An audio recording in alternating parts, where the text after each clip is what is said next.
Call Allah, Yah, Yahawah, BAHASAM, YAHAWSHI, BAHASAM, Rukakatash. I want to say triple honors to the apostles, great millstone, salutations to the hopeful elect, salutations to the confusion of face, salutations to the YAHAWAH and Yakim. They're out teaching on the highways and byways, risking their lives to do so in every fashion, shape, and form. Also, salutations to the scattered elect and the scattered Israelites around the world and all of what's going on, because clearly there's a lot going on right now.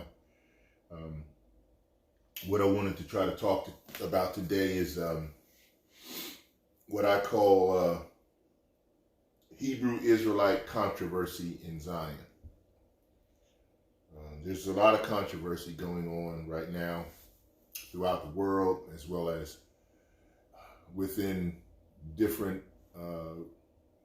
faith belief systems that just have so many offshoots that it's just unbelievable in reference to what level of deception and distortions out there in the world. And obviously, clearly, the Most High is bringing it into fruition in that manner. And this is why it is what it is.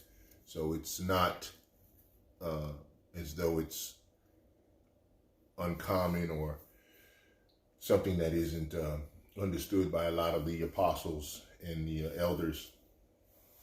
But again, what it does do is it brings to light the fact that we're definitely in the end times, and the things that are happening are extremely controversial in reference to all of what is given to truth and all of what is given to understanding. And the reason why I came with this study today about Hebrew Israelite controversy in Zion, because there's controversy in all types of religious practitioners that come out with their belief system in terms of what they've usurped and incorporated and stolen from our holy scriptures, which is our culture, which is who we are, the Hebrew Israelites.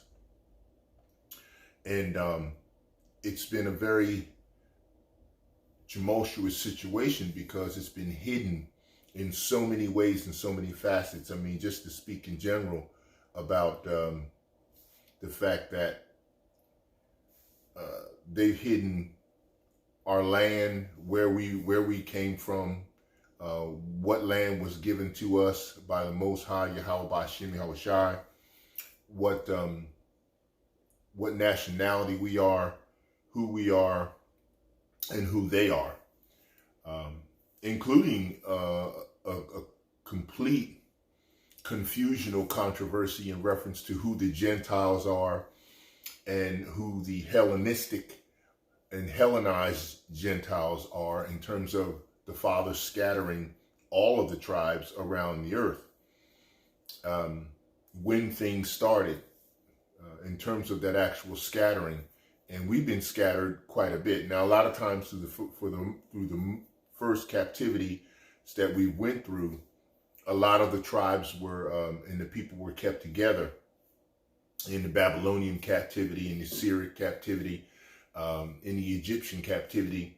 A lot of our people as Hebrews were kept together in terms of as a people to a degree. The majority of, I would say, to the most part of the tribes, opposite when they, of course, split, when Solomon split and the southern tribes and the northern tribes split up, which the Father did. Now, being here in this particular area of the land that does belong to us, but of course that's been hidden as well, we are scattered around the world. So all different levels of the tribes are, there is a representation here in this country that belongs to us, called North America. And because we are dispersed and diverse in this area, of course, over 500 plus years, mixing and mingling with all of the different inhabitants that have infiltrated into this area, we have a lot of confusion about who's a Gentile, who's a Jew, who's a Hebrew, who's of the tribe of Judah, who's of the tribe of Benjamin, Simeon, Naphtali. You know, you can go down the list of all 12, you know, Joseph, Manasseh, Ephraim, you know, the whole nine. And there's what I call flavors of families that have seed line of the Most High's chosen people through the seed of Jacob, who have fathered children that are a multitude in this entire world.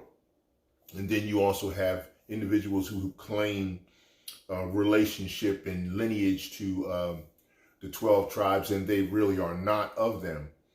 And they show things of that nature. But the main reason is that YAHAWSHI, who they ignorantly call Jesus, he sent his apostles to the lost sheep of the house of Israel.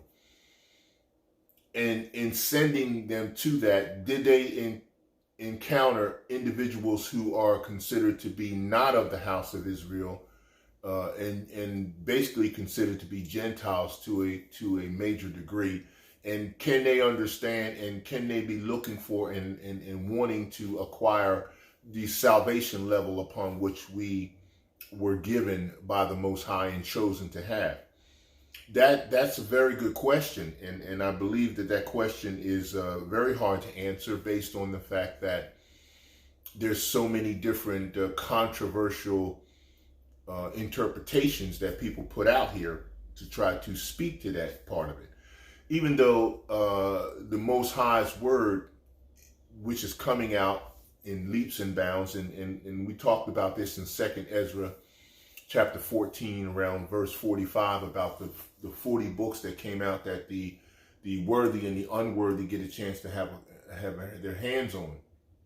Now, why I spoke about that in terms of the Hebrew Israelite controversy in Zion is because that in itself right there, those 40 books creates a level of a controversy in reference to how the truth is parsed out and explained.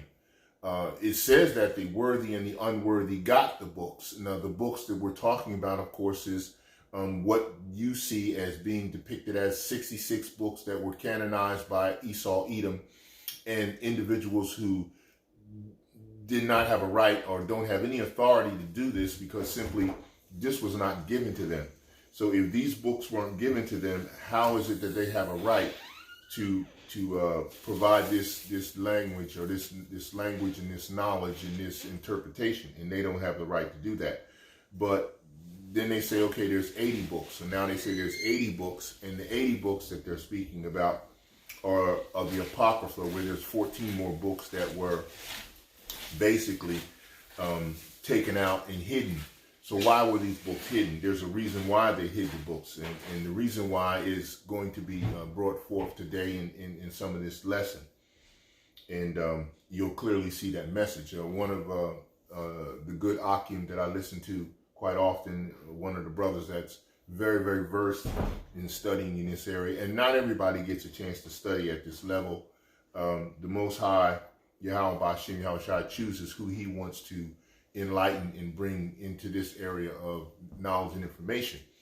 And Big Judah talks a lot about, out of California, talks a lot about the books that are going to be revealed and are being revealed as we know. And they're out there. There's no way you can say for certainty that you can keep our sovereign, our Heavenly Father, Yahweh, in just a 66 books interpretation. And even when you go to certain scriptures that say don't add to or take away, it still doesn't tell you that there's only 66 books or 80 books or 81. It doesn't tell you that. So you can't lean on that as to say you can't go and look or you can't study other things that the Most High, YAHAWSHI, and the Ruach HaKodesh brings to your remembrance and to your understanding. So you cannot do that. And if you think that you can do that, then you're in error. It's okay to know what's happening with the 66 and the 80 books, and if that's all the Most High has given you in terms of your level of understanding, then that's all you'll get, and then that's where you'll be. If you've gotten more and you're getting more, then it's destined for you to do so. But again, in 2nd Ezra chapter 14, during verse 45, when you read the rest of the verses going down to 46 and 47, it talks clearly about the fact that what we have is 70 more books that are going to be coming out. And in those 70 books that come out, more knowledge is going to be given to those who are supposed to have it, based on the fact that they are the ones who are going to be bringing forth another level and more levels of understanding. And you got to understand, these are levels of awakening. First parts of some of the levels were people men and people of our culture realizing that they are Hebrew Israelites and they are the chosen people. That's one level. Then there's other levels that go even more. You got levels that bring you into attributes of understanding your spiritual content in terms of who you are and what you're supposed to be doing from that perspective. So there's a lot of different understandings and blessings and gifts that the Ruach HaKodesh is parsed out to various Hebrew Israelites when they come to that level. Now, make sure you understand this. This is not for Esau, Edom. What particular belief system did they have prior to Alexander the Macedonian creep, who came and did some things in the world? What did they believe prior to that? What was their faith? What was their belief system? It wasn't this. They had no communication, no connection, no understanding of our holy scriptures that was given specifically to us. And that's a fact. And let me read this also from 2nd Ezra, because you need to hear it. All right. It says here, 2nd Ezra in chapter 14, and it says 44, in 40 days they wrote 204 books. So there's 204 books in 40 days that were written. Where are they? Where are the 240 books that were written? See, what happened is these people who stole and went in and stole our belief system and stole our records and stole the information, they burned everything else when they got it out of the Library of Alexandria in Egypt and other areas. And then they taking what they wanted and wrote themselves in and tried to become part of it and tried to become authority over it. And they're not. But this is what they've done, and they've been very good at fishing and hooking our people into believing that they are authoritative, and they're not. 45, and it came to pass when the 40 days were filled that the highest spake. And the highest is the Most High YAHAWAH, BAHASAM, YAHAWSHI, saying, the first that thou hast written, publish openly, that the worthy and the unworthy may read it. See, so that lets you know right there that there were books that were given to both sides, and this is why we have a lot of this confusion or controversy in doctrine that makes people think that when Paul was sent only to the lost sheep of the house of Israel, that he's talking to Gentiles that were not his people, or not part of who he is. Paul was of the tribe of Benjamin. He specifically says that. He was also mistaken as an Egyptian, which means he could not have been a pale male. Okay, that's not going to work. Okay, let's move on. 46, but it says here, but keep the 70 last, that thou mayest deliver them only to such as be wise among the people. So if you're getting more knowledge and information, if the Ruach HaKodesh is opening up your mind and your heart and your understanding to more information, you have to be part of the wise among the people. Okay, I'm not saying that you're not wise if you didn't get any more, but he's doing more than just that. Okay. For in them is this 47, for in them is the spring of understanding and the fountain of wisdom and the stream of knowledge, and I did so. So clearly you can see that's what has happened right there. And that's where we're going. So now we're at a point now, and if I'm zipping over here to Zephaniah, And I want to read something here. The first chapter 1 is Zephaniah. I'm going to go to 14, and it says here, let me go up a little higher, okay?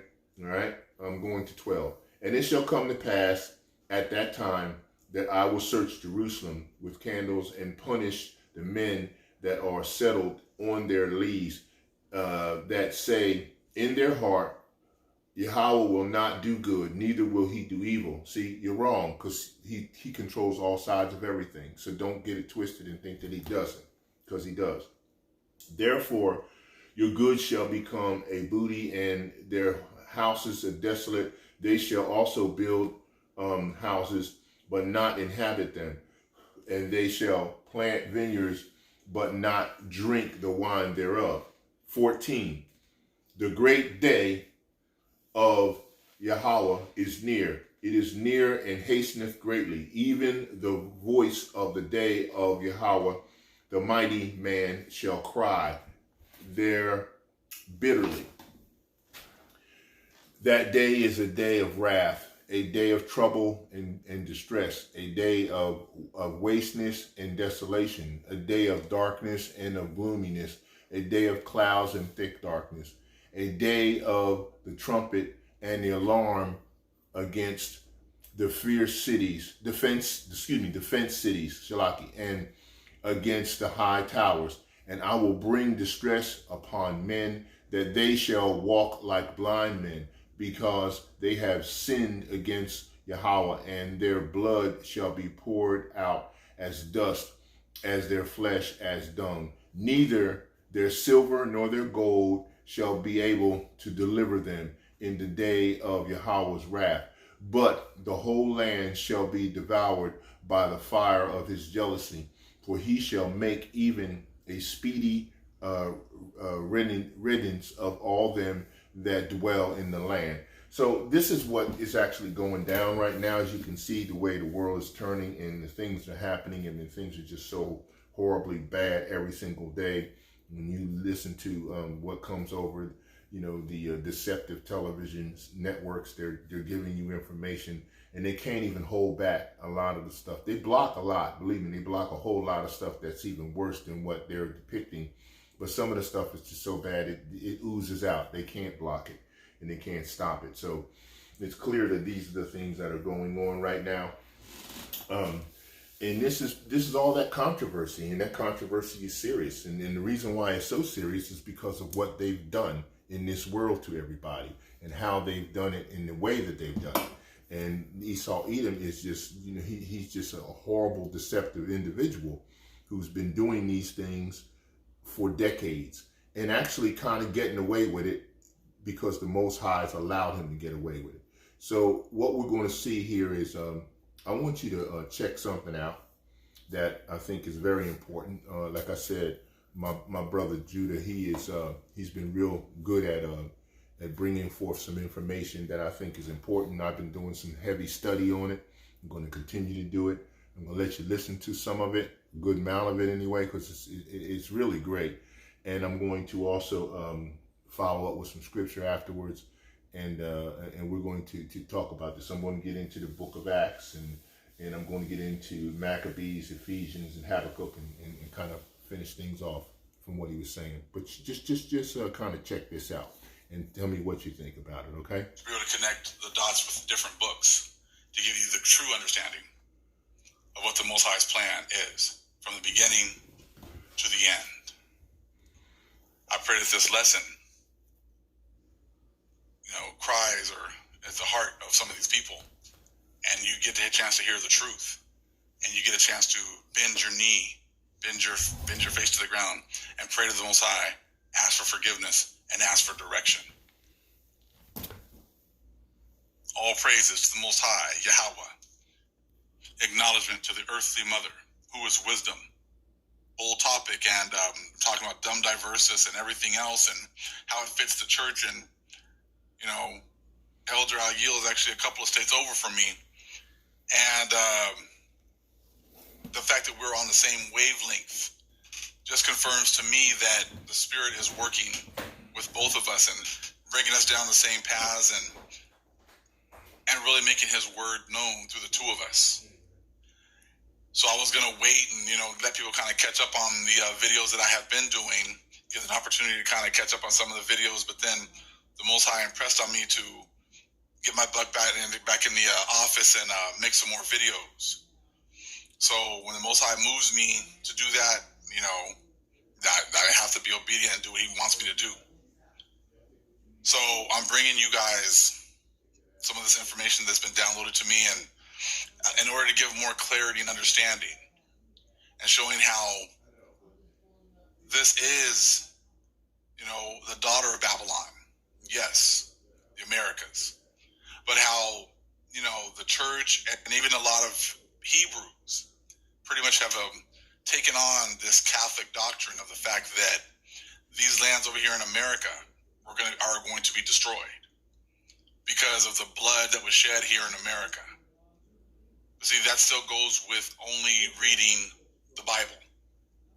If you only read the Bible, then you seem to think that people will say, well, our people were done worse here in America. No, they weren't. How do you come to that conclusion when 10 tribes were in the islands in Mexico, Central America, South America?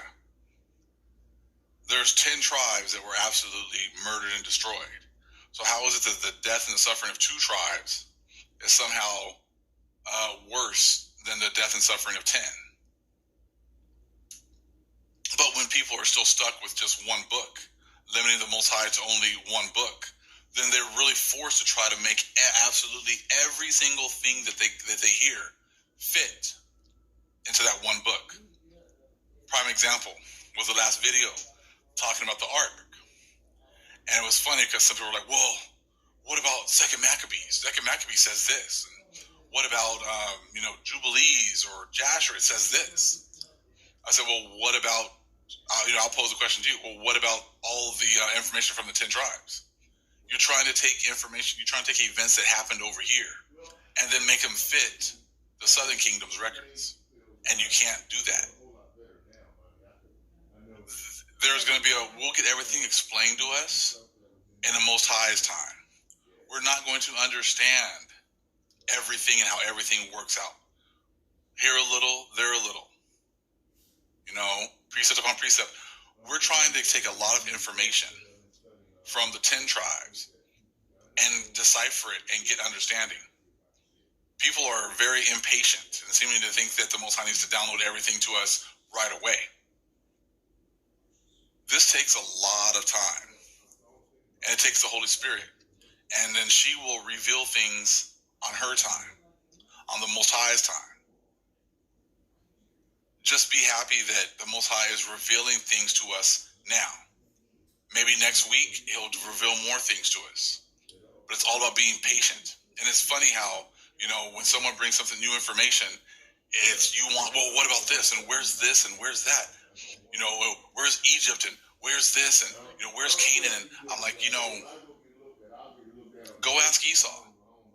Instead of getting upset at the person who's bringing you the message, get upset at the one who's hidden all of your records, hidden all of your information, hidden your identity, hidden your land, hidden your laws and the way you're supposed to be living. Get mad at the one who's done the wrongs to you. Don't get upset at the one who's pointing out the wrong that have been perpetrated on our people.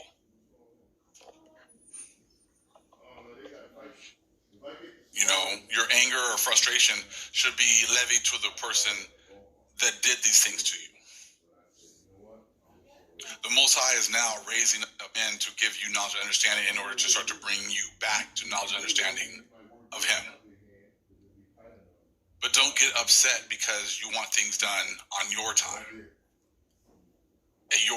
This isn't McDonald's. You can't have everything your way. You can't have everything as fast as you want it. You can't have things, broken down to you as quickly as you want it. It takes a lot of time and effort to put all this information together. So as we get information, we'll share it. If you agree, cool. If you don't, that's fine too. But it takes a lot of time and effort, and I said the Most High has us in the Holy Spirit in order to give understanding. I want to first start a little bit on Babylon. I'm not going to make the whole video is not going to be about Babylon. It's going to be about a couple things. Also, we're going to talk about Christopher Columbus, because really, Christopher Columbus is a huge key to Psalms 83 and the tome and everyone coming together against our people and the whole world being confederate against us. Christopher Columbus is actually a huge part of that, and we're going to get into that today. But first thing, you know, it's called being like, we're going to talk right here. I'm going to say this is page, I think, 25 in the Book of Mormon. Let me look here real quick. So it'll be 1 Nephi chapter 13. We're going to do a couple of verses here right now. We'll start at 2. And the angel said unto me, What beholdest thou? And I said, I behold many nations and kingdoms. And he said unto me, These are the nations and the kingdoms of the Gentiles. Now that will be on the other side of the Atlantic, on the other side of the ocean. It would not be over here in the Americas, okay? And it came to pass that I saw among the nations of the Gentiles the formation of a great church. That's huge information right there. There was a formation right then of a great church. Okay? Very important. And the angel said unto me, Behold, the formation of a church, which is most abominable above all other churches, which slayeth the saints of the Most High, yea, and tortureth them, and bindeth them down, and yoketh them with a yoke of iron, and bringeth them down into captivity. Now this is a future prophecy. At this time it hadn't happened yet. But in 300, 325 AD was when this church was founded with Constantine. Now, what is the main things that this church does? It slayeth the saints of the Most High, and tortureth them, and bindeth them down, and yoketh them with a yoke of iron, and bringeth them down into captivity. Let's go to 6. And it came to pass that I beheld this great and abominable church, and I saw the devil, that he was the founder of it. All right? That's very important. We're going to touch on this quite a bit on the next few videos. Okay? The devil was the one who founded this church. Okay? So, if you want to find out who Babylon is, you need to find out the entity that was created that slayeth the Most High's chosen people, tortured them, bindeth them down, and put a yoke of iron on them, and brought them into captivity. If you're familiar with Dum Diversus, which is from the Catholic Church, which pretty much put us into perpetual slavery. So when you understand then that they put us in perpetual slavery, we don't have any rights, and that they pretty much own us, can do whatever they want to us, and put us in captivity.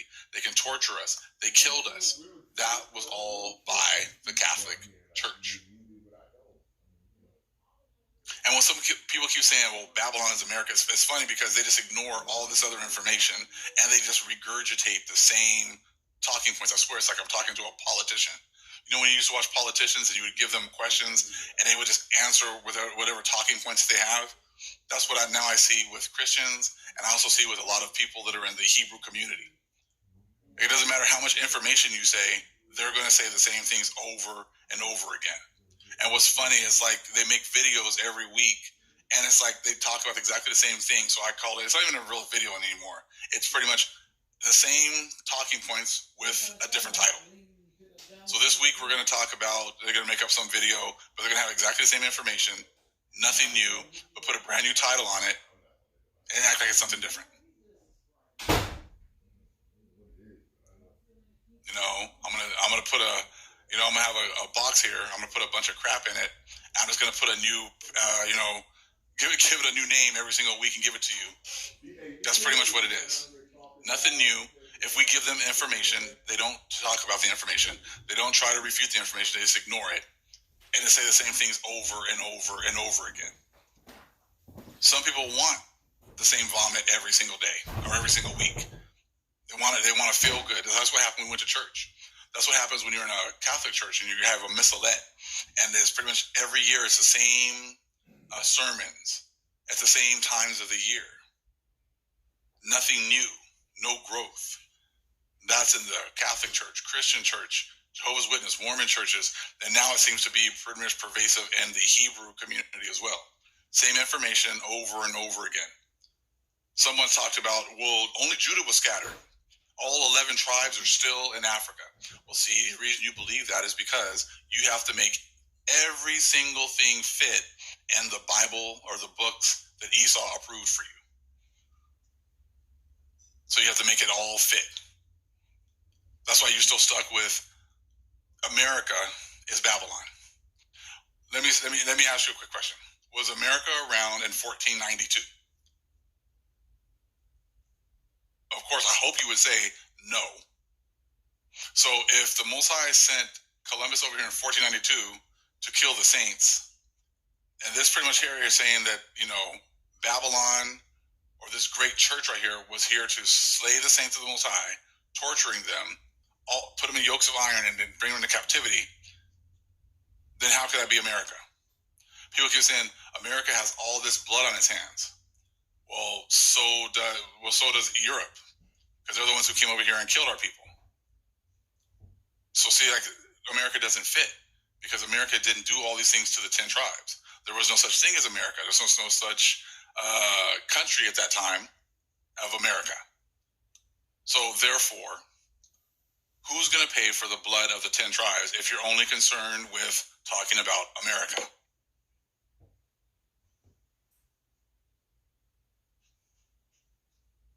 It wasn't America.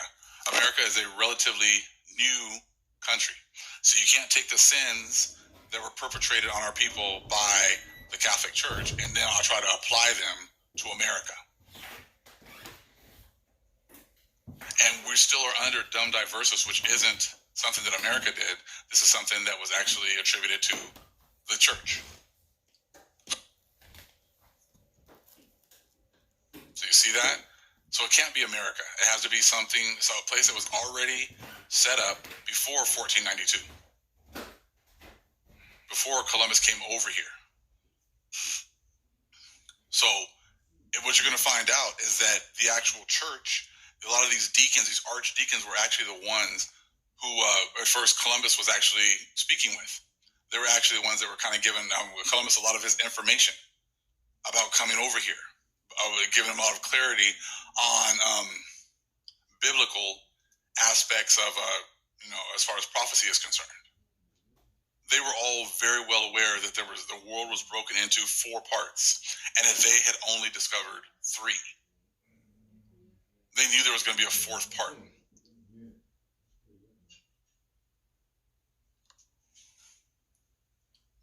I said that was huge information. I'm going to bring it out a little bit later on because they realized that once they came over here, that was a huge part of end times prophecy.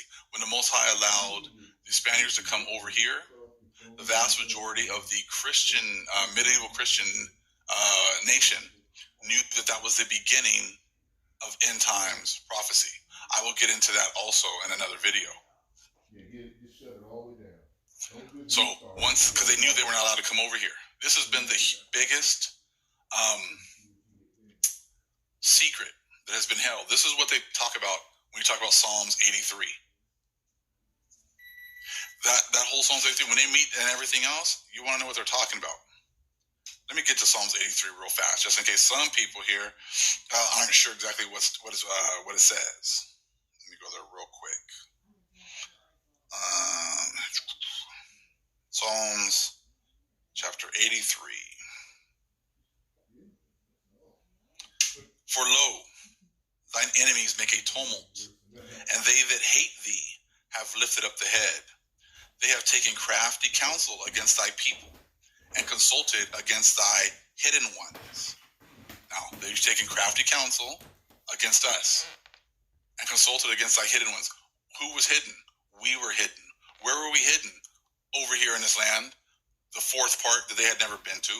See, there's a lot of things now. Once you understand what you're reading, what you know about the whole hidden lands, holy lands, the Americas, that's what they're talking about. Hidden ones. I mean, we weren't hidden when we were over there next to them, so they must have been referring to some people who they were not able to get into contact with. You see that? So again, they have taken crafty counsel against thy hidden of thy people, and consulted against thy hidden ones. They have said, come and let us cut them off from being a nation, that the name of Israel may be no more in remembrance. For they have consulted together with one consent. They are confederate against thee. Now, what are they confederate in doing? Taking away the name of Israel. When you take away the name of Israel, they're also confederate in taking away our inheritance, which was the land. You see that? Excuse me. They're confederate in hiding who we are and where our land is. I'm going to show you a prime example today of how they did it. How Psalms 83 has been played out in history books and holidays and the things that they set up. I said it's in everything, because they never want us to know who we are, and they never want us to realize that this is our land, that this is our inheritance. That's why they're still using our people to try to talk to us about Africa still. Oh no, all 11 tribes are still over there. Really? All 11 of them are over there, and only one got taken into captivity. Okay. You know, I said, but that's because Esau gave you a Bible, and then you're trying to make everything fit there. Just like when I brought the information about the ark, and people were like, oh, well, no, that's not true because the Bible says this. We don't know exactly how all this stuff fits, and the Most High could easily have put the ark in the ground and made it pop up over here. We don't know. We weren't there, and a lot of our records have been destroyed. All I do know is that there was something over here that the priests only could handle, that they were taking a mile, a day's walk ahead of the people, and it was making them pretty much invincible against the others. So if you don't want to believe it, hey, that's cool. Don't believe it. But the Most High is bringing a lot of information, and he's weeding a lot of people out. As more of this information comes, and people say, well, I just can't rock with that big dude. I'm going to go, I just can't, I can't listen to that. All right, that's fine. Go somewhere else. That's not a problem. But check this out. We're going to get into this real quick again. At Psalms 83, they have consulted against thy hidden ones.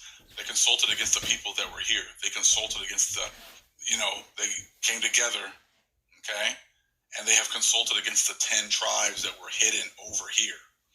They've consulted against thy hidden ones. The ones that were hidden were the 10 tribes that were over here in the Americas. See, that's why they put these words here. As you get more understanding, when you go back and read the Bible, things will just pop out to you. Things will just pop out right in front of your face, and you'd be like, how did I not see this before? Because it wasn't time to see it before. So go ahead now and take a look at 7. Okay? And I also saw gold and silver and silks and scarlets and fine twined linen and all manner of precious clothing. And I saw many harlots. So you start to see all the things that they were interested in. This church is interested in gold and silver, silks and scarlets and fine twined linen. Things of this world, possessions of this world.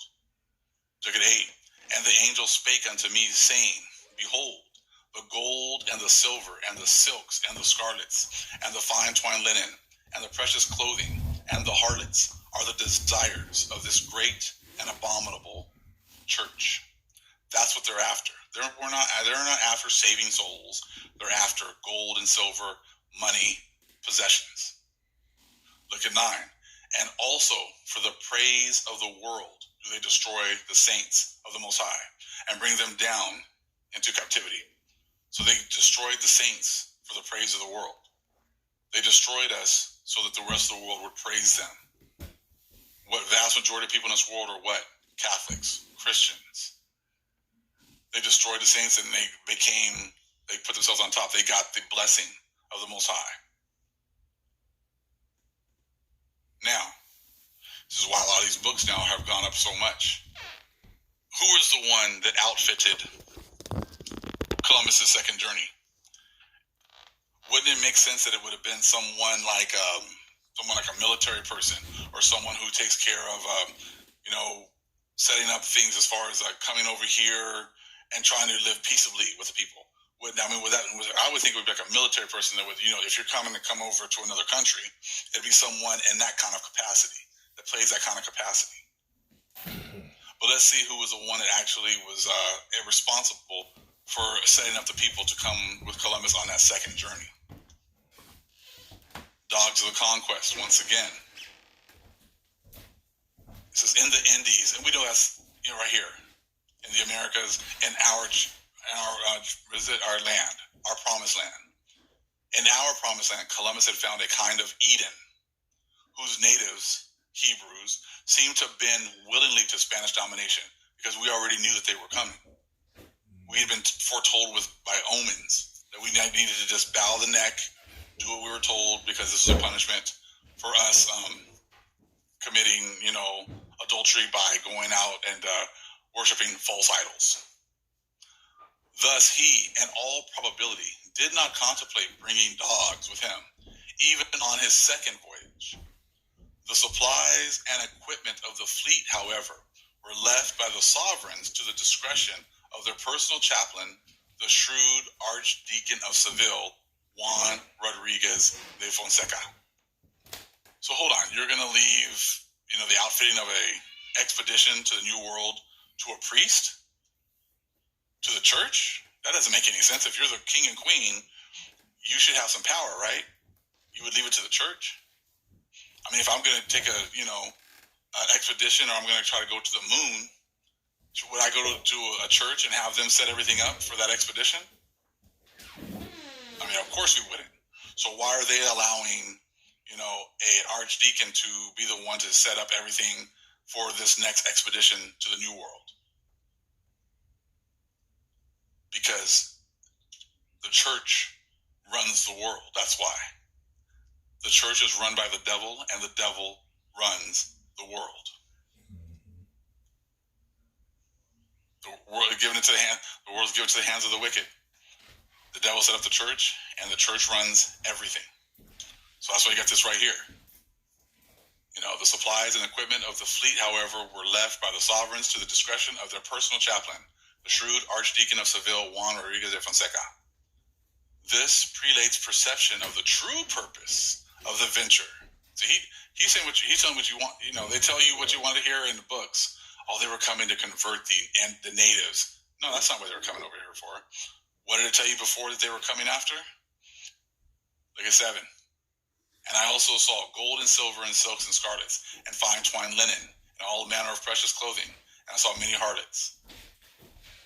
Right? They're after gold. The desires of this great church is gold and silver, money.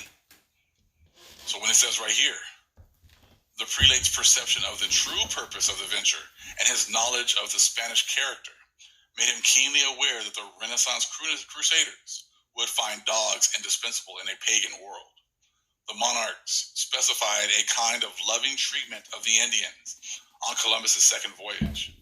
It's kind of like when you have like a person that's, that's pretty much on the top of a company, who you just give him talking points and he just says certain things so the public thinks a certain way. They get like a positive PR, positive public relations. So, you have like a king and queen. Oh, yeah, we want to make sure that we go with those natives and we teach them about Jesus Christ and we bring them into the fold. But that wasn't really what was going on. We continue. Columbus's second voyage and their speedy conversion to Christianity. At the same time, however, they stressed the settlement of the land, the organization of trade centers, and a careful garnering of material resources. Fonseca was aware that to carry out the second capitulation successfully, some compromise had to be made between desire for material gain and evangelical piety. Come on now. They were after the money. That's all they cared about. Such profits as the crown expected, he knew, would have to be obtained eventually by means of enforced labor, slavery, and human bondage. He surmised that though the natives might be as pacific as Columbus had described them, they would not adjust to manual labor without coercion. In consequence, he made certain that when Columbus's splendid fleet sailed in September 1493, it was adequately equipped with men, arms, and a pack of 20 purebred mastiffs and greyhounds. So he's sending out a war party. He's sending out a group to rape, rob, murder, steal. That's what he's sending a party out to do. It wasn't about converting them into Christianity. So like I said, you got your PR, you got your king and queen saying all these positive things about converting these people into Christianity. But the church, who's in charge really, knows it's all about the money. The profits. That's what they're there for. So, now you got that whole thing with Psalms 83 again. How they consulted, right? Psalms 83 and 3. They have taken crafty counsel against thy people and consulted against thy hidden ones. These people have consulted together against the hidden people of the Most High over here in the Americas.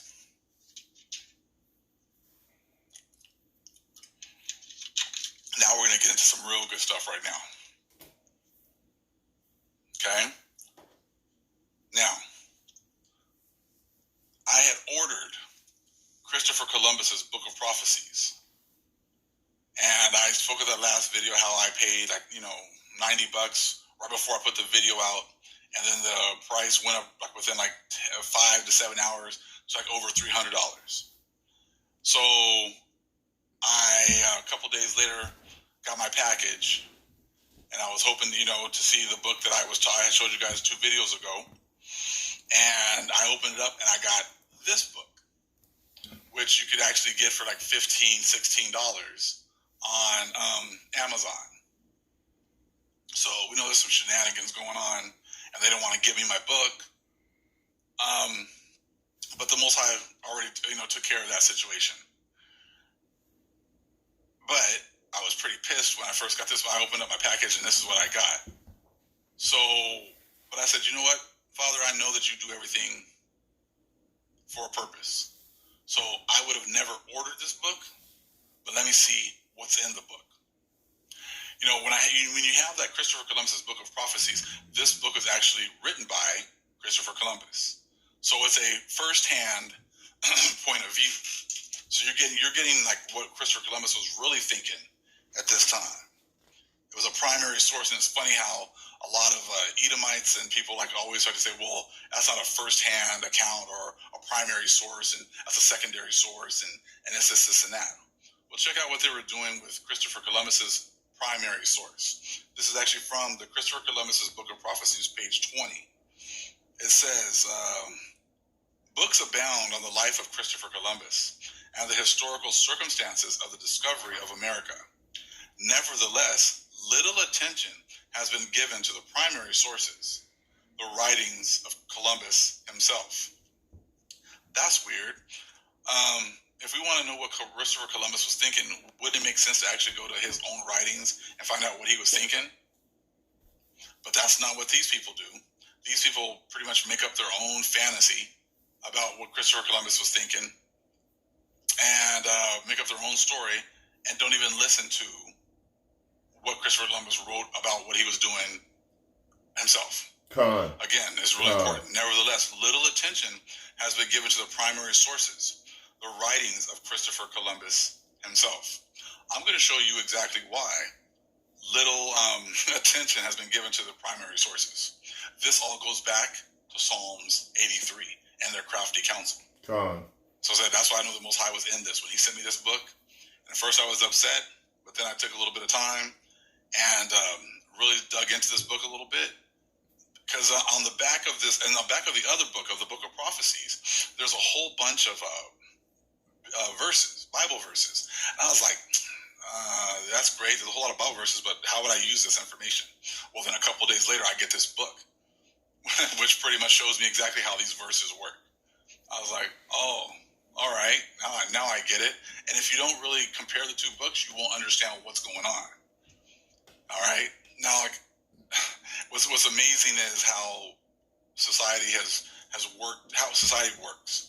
Like when you read the Bible, Paul's writings can be difficult to understand, but they're especially difficult when you have pastors saying things like this. Well, yeah, we know Paul said this, but he meant that. They're always acting like they're in the minds of the people who are saying things. That's what they do. That's like someone, if I said today is Friday, and someone else later, like 20 years down the road or 100 years down the road says, yeah, Big Judah said today is Friday, but he really meant it's Sunday. That's the kind of things that these people pull. They have an agenda, so they have to twist everything to fit their agenda. Exactly.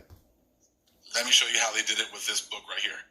I have so many examples from this book. I mean, I could do probably 10, 15 videos just on this book and showing you the discrepancies between what this book says and what Christopher Columbus was really saying. But I'm just going to give you one because that's all I really need. You're going to see how Psalms 83, how we were all Psalms 83 to death over here. Because this is actually the same, not only in with Christopher Columbus, but in many other things. All right. Columbus, missionary to the islands of the sea. All right, Columbus was not a missionary to the islands of the sea. Columbus knew that he was being used to fulfill biblical prophecy. Columbus knew that he was being sent over here, okay, to fulfill biblical prophecy. Let me see here. Let me go to one of his verses that he has that pretty much shows you.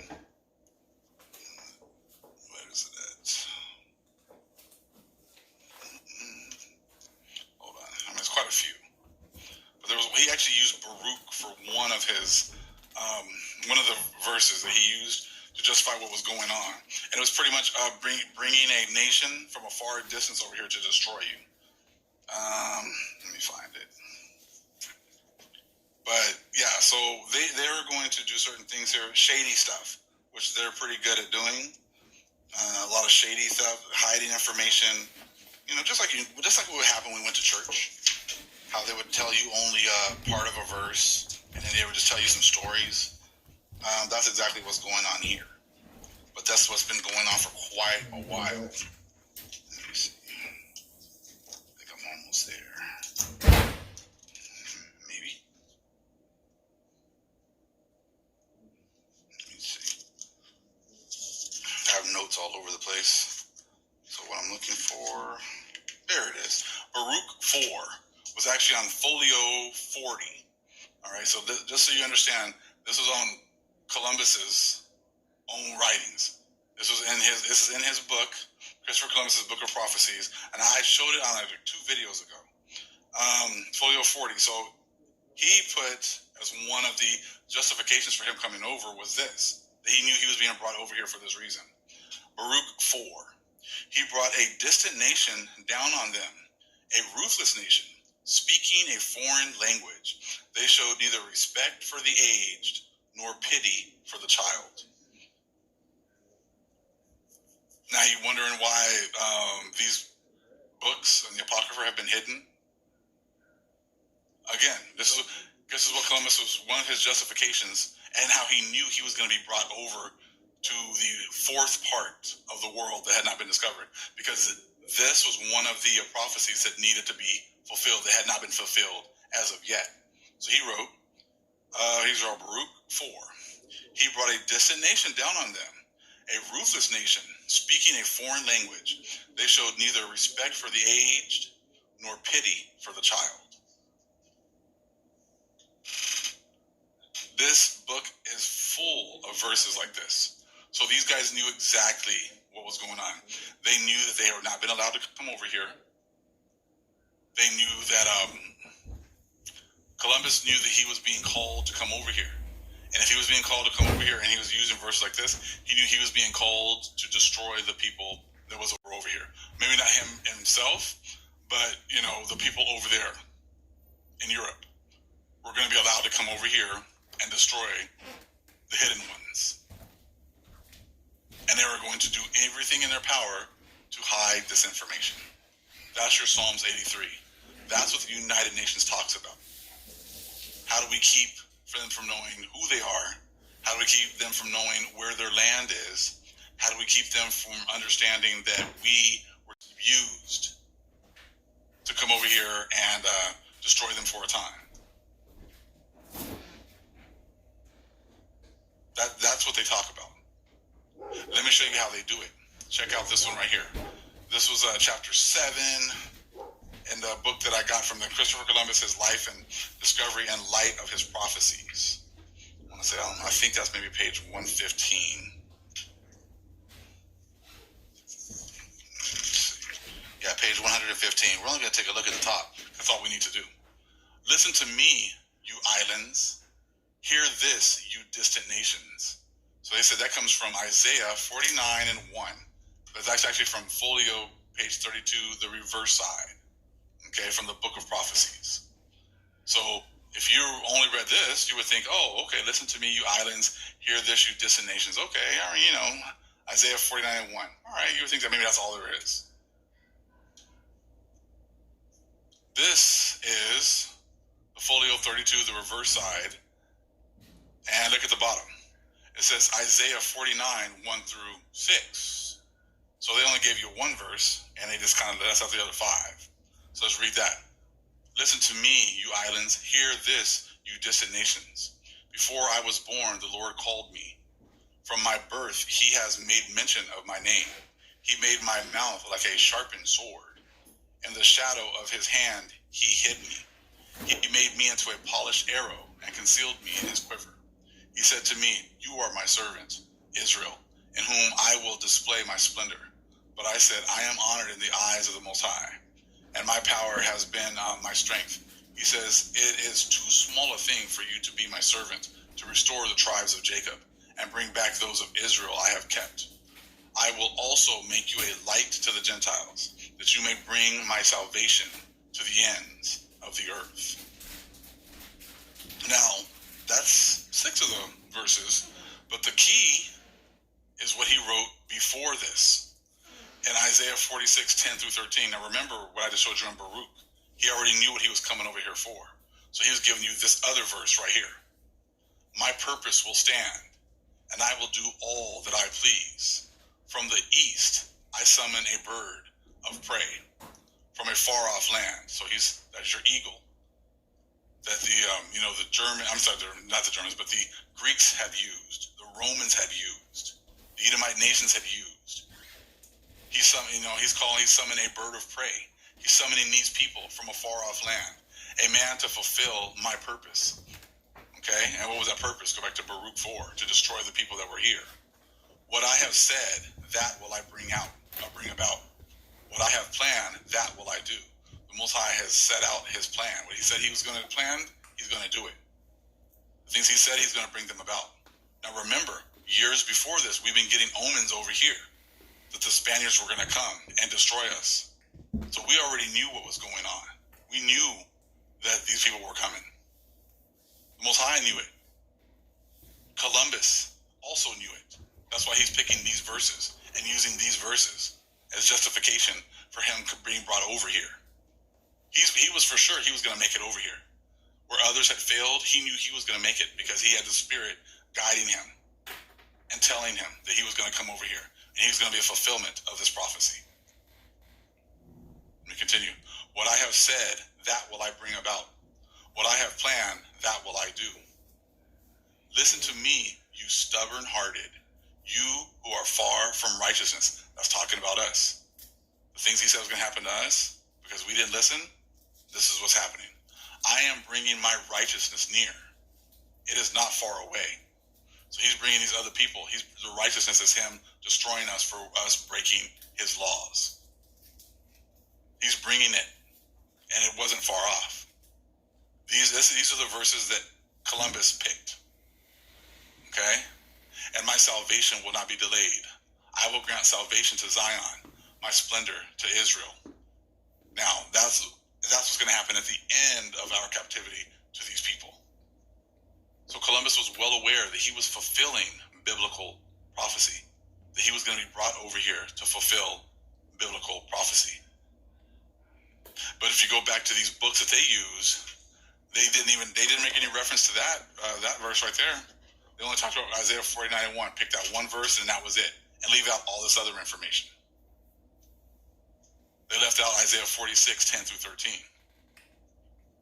Columbus is telling you, my purpose will stand, and I will do all that I please. That's the Most High. From the east, I summon a bird of prey from a far-off land. That's your Nephi again. That's that Most High sending the Spirit to Columbus to bring him over here. This book of prophecies is full of verses like this. Just like that Baruch I just read to you. He's picking all these verses about some nation being brought from far off over to a distant land and destroying the people. It's all over the place. So I'm sure he went and told the king and queen this. He was consulting with the priests. So he knew exactly what was going on. You see that?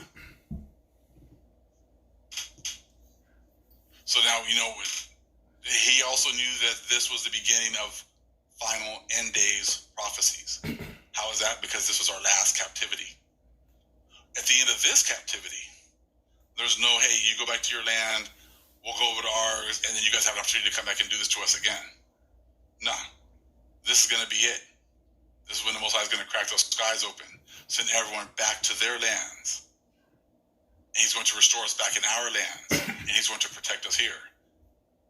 They're going to want to come back again. The Most High is going to bring them back, just like he kept them away before. After he kicks them out of here, he's going to put those hooks in the jaws, is giving them their opportunity to come back here again.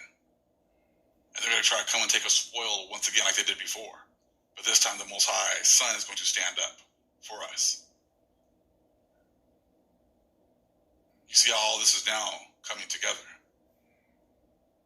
That's Psalms 83. They consulted together against our hidden ones to hide the fact that Columbus knew why he was coming over here.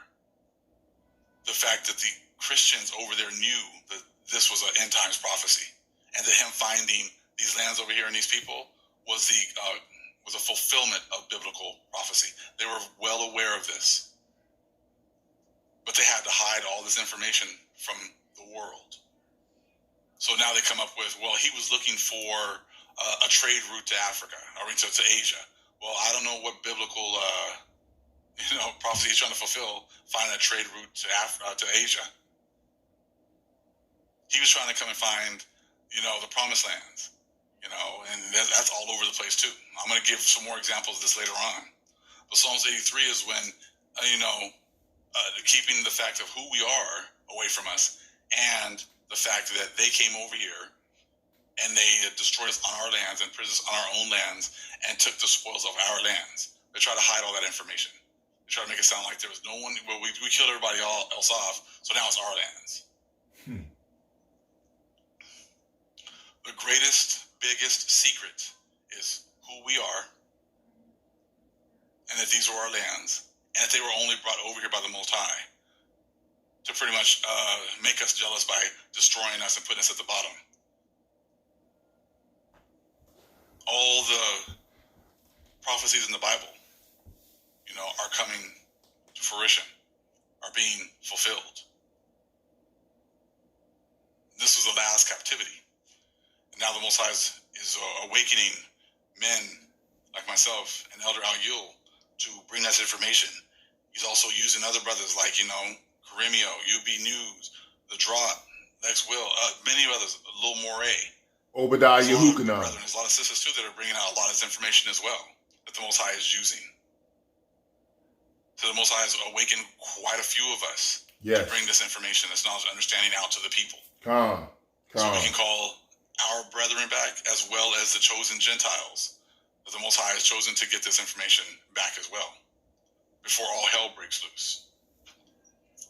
But you can see and from this folio, page 32, or the reverse side, they left out Isaiah 46. They knew exactly what they were doing. And they still do. Now they know that they've come to the end. I said I had read before a while ago is from the apocalypse of Elijah, and how the people were upset with the ruler of this world, saying, you lied to us. You made us think that you were the Most High, and we followed you. And now look at us, because we've been alienated from the Most High. We've been alienated from His people. You can't save us because you can't even save yourself. Now you understand why. Because they've hidden everything. The people that the world is supposed to listen to are the Most High's chosen people. the ones that have been raised to tell you the truth. We can go to any book you want to go to and other books, and it's still going to relate back to our people and our struggle. The Book of Mormon has been huge in opening up so many more eyes to understanding. It's been the key to open up so many other books. I just wanted to bring this information today because, like I said, it all makes so much more sense now. You know, what they're trying to hide, how they're using our own people. All these people who keep coming on a comment board or saying things like, no, man, we're going back to Africa. Prove it. All 11 tribes are over there in Africa. So, I mean, they want to be Hamites so bad. Yes, there are some of our people over there. There's some of our people in Asia. There's some of our people in Japan. There's some of our people in Europe. There's some of our people all over the place. That doesn't mean I want to go and have everybody go back to, or go to, to Japan or to China or whatever else, because some of our people are there. I want to go to wherever the Most High has blessed our people with the inheritance. And it doesn't matter because that's where everybody's going. Everyone is going to go back to the lands of their inheritance. No, people are not going to have a choice. That's right. So if we originated here in the Americas, and this is the land the Most High gave us, that's what we're going to be getting back. If you were given the hot lands, that's where you're going. If you were given the cold lands, that's where you're going. You won't have a choice. What the Gentiles don't realize is that they were a rebound. They were the rebound in a relationship. Mm-hmm. You know, if you're like the star basketball player at the school and you and your girl have been together for a while and you're maybe the girlfriend's friend, you know, you're like, man, I would love to have my opportunity to be, I want to be his lady. You know, I want to be with the star of the basketball team. I hope these two break up so I can get my opportunity. You know, I said I can be a much better girlfriend than she can to him. Well, one day they get into a fight and they break up. You know, so the basketball player dude was, he's a little down and whatever else. And old girl sees her opportunity, she just slides right in. And, the basketball player dude, I said he's vulnerable. So he says, all right, man, I'll give you a shot. So the new girlfriend moves in, tries to come into the house and fix everything up for herself the way she wants things. And now she thinks like, I'm his lady now. I'm going to be his lady forever. Then the basketball player was like, you know what? You're nice and all, but I really miss my first girl. I said, she's my first love. So, I know you thought that I was going to stay with you and we were going to be together for a long time, but I don't want you anymore. I want to go back to my old girl. So that's where my heart's at, is with my first girl. So you're going to have to take your stuff and get on up out of here. And, she's all upset and leaves, but, she's like a spurned girlfriend, but it is what it is. And then the basketball player goes back to his first love and brings her back after, they were together, apart for a while. They realize how much they love each other and they come back together. You Gentile nations, you were the rebound. You were the one who just came in while we broke up. Now the Most High is turning his face back to the first woman that he was with, the one he really loves. We've learned our lesson, and we learn now to appreciate the Father, appreciate what he does for us, and we're coming back to him with open arms. That was the lie that the Gentiles have given to the whole world. The whole world thought that they were going to be the new woman now, and they were going to be the new woman forever. But like I said, you were just a rebound. And the time of the rebound is about over.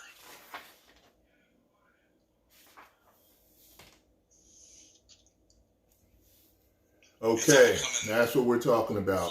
I want to say to my brother Big Judah, I love the teaching that he brought forth. It's excellent. he's on point with something. You gotta give it to him. If you do not know this, you can clearly look at and study and check this out. But he is definitely on point with some documentation and information. And I think that it's imperative and very important that we get deeper into this and look closer into this, because there's no limits with the Lord. There's no place where the Most High cannot escalate whatever his prophecies and his pattern and his method of operation will take place and will go forth. No one's going to stop it. And if you're not there, or you're not there yet, maybe you will be. We don't know. But I'm chasing our Father. I'm chasing YAHAWSHI. I'm not standing still.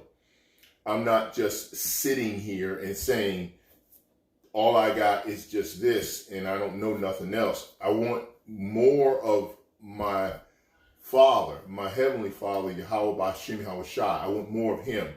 And there is more. And he's going to show us, and he has been showing us more.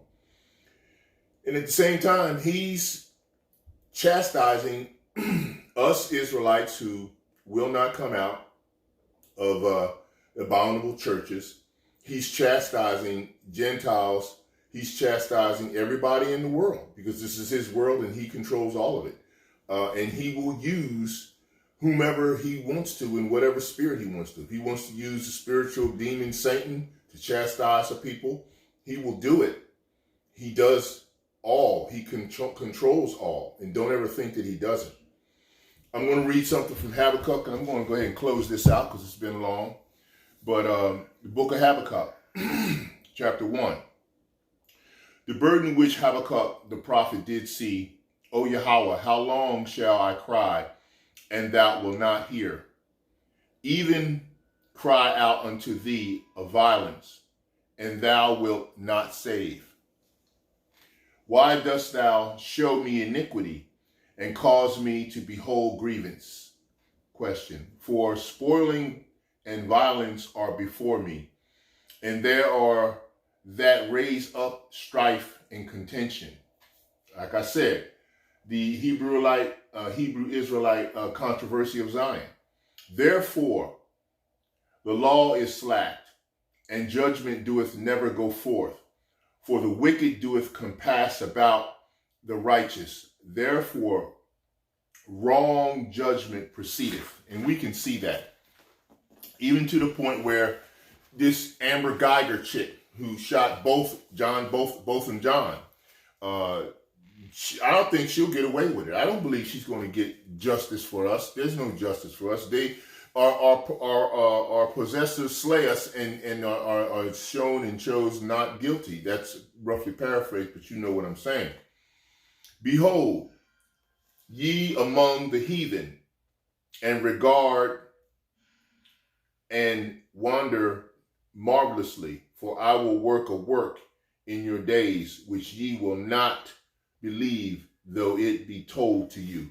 And we're telling the world and our people the work that YAHAWSHI is doing, a work that they won't believe. And they can't even believe the stuff they're seeing now with all of the weather conditions going on and all of the diseases that are hitting people that are not our people at this time, and all of the things that are happening, that every time they do something to his chosen people, the countermeasure is just measured against them in a major way. And they know it. And they're trying to hide it, but the hidden stuff is coming out too fast. Anything that's hidden in the dark will come to the light. And our Father, YAHAWSHI, is the light. He controls the light, and that's what's happening. 13. Thou art the purer eyes, than to behold evil, and canst not look on iniquity. Wherefore lookest thou upon them that deal treacherously, and holdest thy tongue when the wicked devoureth the man that is more righteous than he. See, the Father will hold back, and his prophecies will happen. He's slow to anger, but his righteousness is completely just always. We may not believe it when things happen to people who we know and love and people who we care about. But look, we don't know what's their heart, but the Father does. But he knows, and he's taking measure. And once he measures you, if you come up short, then your justification is such. Okay? 14. And makest men as the fishes of the sea, as the creeping things that have no ruler over them. Question. They take up all of them with the angle. They catch them in their net and gather them in their drag. Therefore they rejoice and are glad. Therefore they sacrifice unto their net and burn incense unto their drag, because by them their portion is fat and their meat plenteous. Shall they therefore empty their net and not spare continually to slay the nations? So you can see, that reminds me of something. They put out that food. They cast nets. I like to fish. And when I go fishing, I put out different baits to catch different types of fish. And I keep trying till I get some. This is what the adversary, the spiritual demon Satan, has been doing. Check out what he's done. He's poisoned food. But let me read something from my Nag Hammadi so you can hear this also. It says here, we are like fish that may be caught in the nets. This is why we do not fall asleep and forget about the nets, hidden from view, that are lying in place to catch us. For if we are caught in a single net, it will swallow us down within it, and water will wash over us and splash into our faces, and we shall be pulled down into the dragnet. We shall not be able to come up from the deep, because the water is high above us, flowing down from above and making our hearts sink down in filthy mud. We shall not be able to get away from them. See, this definitely precepts Habakkuk in terms of being caught in the net and being fished out in that way. Okay? It says, check this out. We shall be consumed by man-eaters. Man-eaters will grab us and consume us. They will enjoy themselves like the fisherman who is casting a hook and line into the water. For a fisherman casting different kinds of bait into the water, because each kind of fish has its own food. The fish smells the food and swims after the fragrance of the food, but when he bites into the bait, the hook, hidden hook, you see that?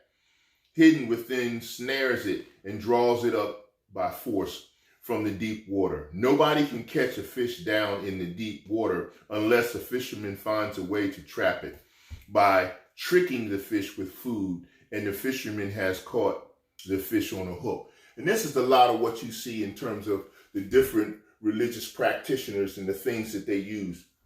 Your Joel Osteens, your TD Snakes, your Creflo Dollar, worthless dollars.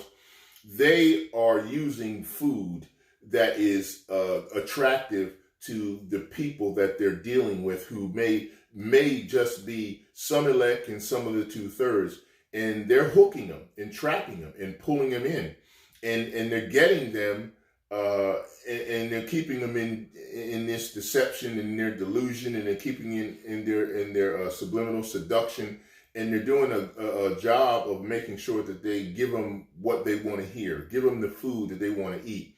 And they can't come out. And then they go out and they regurgitate and vomit up this food to us and try to tell us that this is true and this is scripture, and God loves everybody. Give them using that name. It's not his name, it's a title.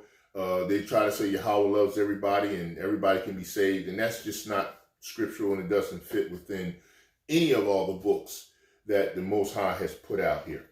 Okay? Let me finish with that here. The adversary tries to poison us with the food of this world, okay?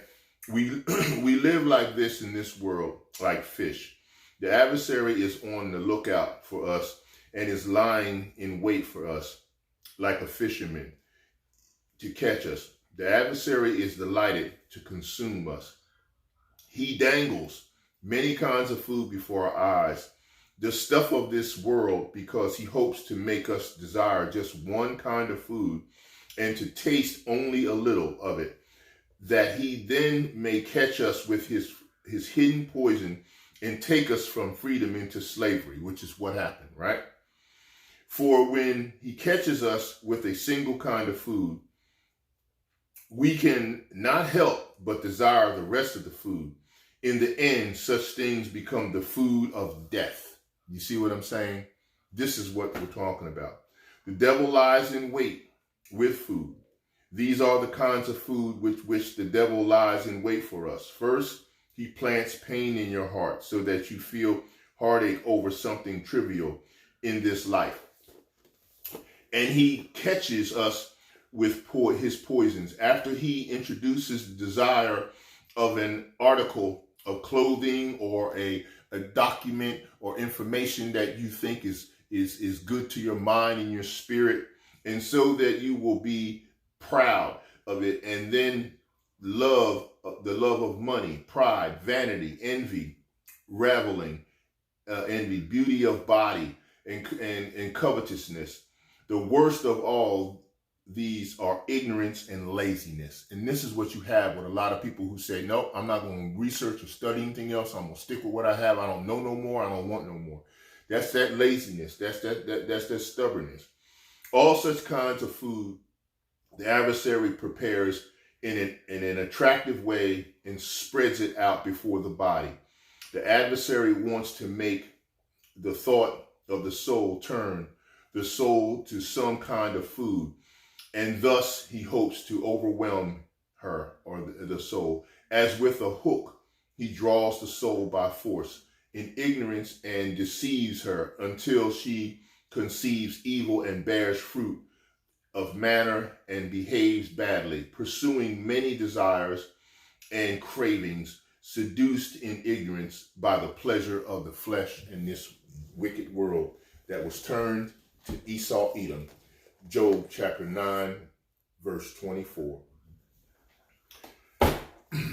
See, didn't get a chance to get into Acts 14, 1 through 5. Look up that. It talks about how Paul dealt with Hebrew Israelites who were basically scattered and thinking they were all these other nations, all these other people, Greeks, but he continued to talk to them and call them brethren. You ain't going to call someone a brother if they're not part of who you are. The same thing for Acts chapter 15, 1 through 36. You know, Paul believes that they can make it.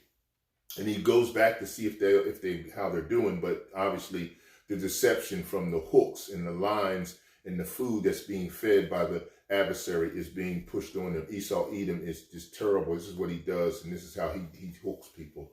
He's doing it today with your football and your entertainment and your music and everything else he's doing. He's got control of that, allowed to have it, and this is what he's using successfully.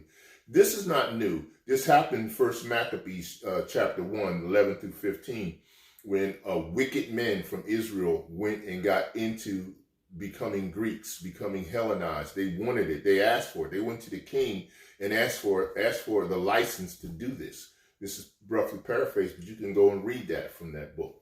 Ephesians chapter 5, verse 18, when it talks about the wine of corruption. And that's what we have. We have a drink.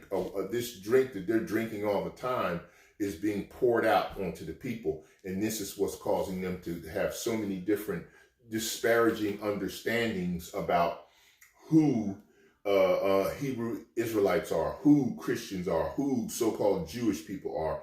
This is the controversy of Zion that's out here, this confusion that is continuing to be perpetrated, okay? And so you can see from this particular type of setup, the Most High is allowing this delusion in this process to happen. But it's not going to continue, and it's going to be taken away, and that's what's coming. That's what the day of the Lord is about. They're not ready for this. None of us are. But when it comes, there's no turning back. So all I want to say to you is, you have to study to show yourself approved, because in order to be approved, you have to be studying what is approved. And if you're not studying what is approved or searching out what is approved, then you're not going to be able to see the salvation that the Most High has for us. So I hope that this lesson was beneficial to you. I'm glad that you got a chance to listen to my Akim, Big Jude out of California. I'm trying to follow up on a lot of the things that he is studying. I pray that the Ruach HaKodesh and the Father will allow me through YAHAWSHI to be able to pick up on some of this study and bring more of this to you. And just want to say Shalom and Abba.